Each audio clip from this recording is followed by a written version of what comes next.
In this video, we're going to look at how the real estate market changed in Pickering, Ajax, and Whitby during 2023, which areas saw price drops the most, and which areas actually saw price growth last year. Then we'll look at how inventory levels are doing in each area and some advice for buyers and sellers. If this is your first time watching this channel, my name is Jessie McLellan, and I'm a realtor here in Oshawa, Ontario with the Lisa Abbott team. If you'd like to stay up to date on everything happening in the real estate market in Durham region and surrounding areas, then please subscribe to the channel, and if you're already subscribed but you would also like a button to click, then click the like button for me, as it really helps me grow this channel. Starting off with prices for the year in Whitby, the average price of all home types in Whitby was just over $1 million for the first month of 2023. We saw that number dip just below $1 million in February before making the climb to the peak pricing for the calendar year at $1,113,000 in May. And just like that, the rest of Durham region prices slowly trended downward from there, and with only a small price bump in October, and Whitby ended the year with an average home price of $938,605. So over the course of the year, the average price of a home in Whitby declined 6.75% from January to December and 15.6% from the peak of the market in May. And for comparison, if we look at how Durham region did as a whole from January to December, the average price declined 2.95%, and from the peak of Durham's market to December, the market declined 13.91%. So Whitby took a bit more of a hit than Durham region's average. Ajax saw very similar trends, as that area started the year with an average price of $931,000, but then prices jumped in February and bounced around a little bit until the peak of the market again in May, which for Ajax was around $1,060,000, and then the same trend with the rest of the region as it trended mostly downward for the rest of the year, ending the year with an average home price of $912,819. So 2023 was a little kinder to Ajax, as it fell much closer in line with Durham's numbers, as the average price of a home only dropped 1.98% from January to December and only had a 14.1% drop from peak pricing in May.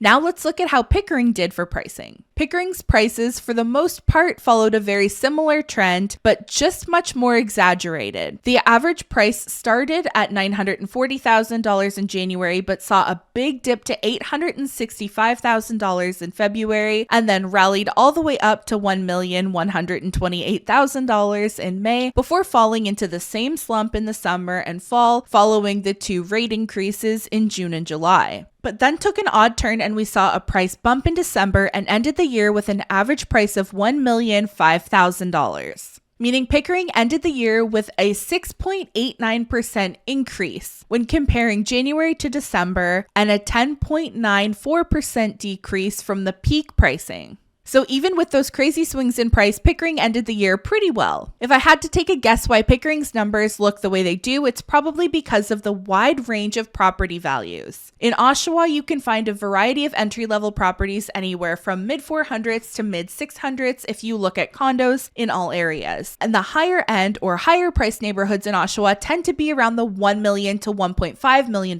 price range. But when you look at Pickering, you can find condo apartments and condo townhomes in the low 500s and up to mid 600s, almost the same as their Oshawa counterparts, but their higher end neighborhoods of Pickering can easily soar to $2 million and higher. So there's such a large spread, and I wonder if that's why we see these more exaggerated swings in Pickering price history. Pickering had a very similar number of sales in both November and December, but December we saw multiple sales over $2 million, where November saw the highest sale in that month, just under $2 million, and with only roughly 50 sales each month, prices can get skewed very easily. And speaking of sales, this is how the market stats for all three of these areas compared to the month prior. I thought it would be a good idea to show this slide for a moment, because I think it really helps paint a picture of how the year ended and what happened to our inventory levels. Pickering, Ajax, and Whitby all saw steep drop-offs to the number of new listings, but not much of a change when it comes to the number of sales. That took a big bite out of the number of active listings that each area had accumulated over the last half of the year. And seeing that we saw a large but expected drop in new listings, but not the same drop in sales that many were expecting, this caused our months of inventory to take a nosedive, and our sales to new listing ratio has gone off the charts.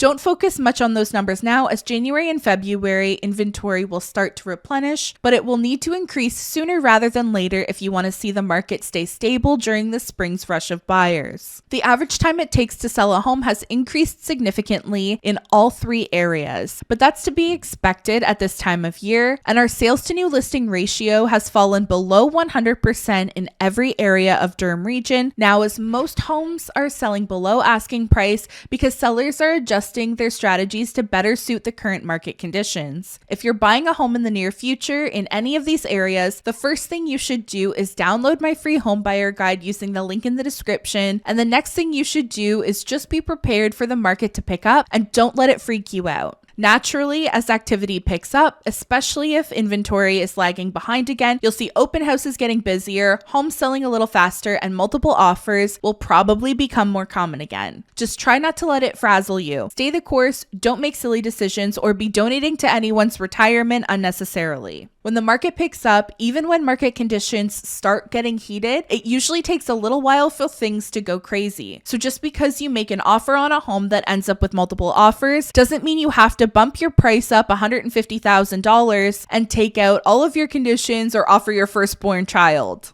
That's my advice to anyone on the buying side. And if you find yourself on the selling side in the near future, my advice has always been and will always be to make a good first impression. What catches a buyer's attention? The first things they see are your main listing image and then the price. So the photos better look like they're from an HGTV show set, and the price better be spot on and based off of recent and very accurate comparable listings that sold. If your pictures and the way your home shows doesn't wow people, then the only thing left to wow people is adjusting your price lower. When buyers see a home that come up for sale with not great pictures and a questionable price, they either don't notice it, don't care what happens to it because they decided it's not for them, or they're totally fine to wait it out and see what happens, enjoying watching the listing struggle and the subsequent price decreases to follow.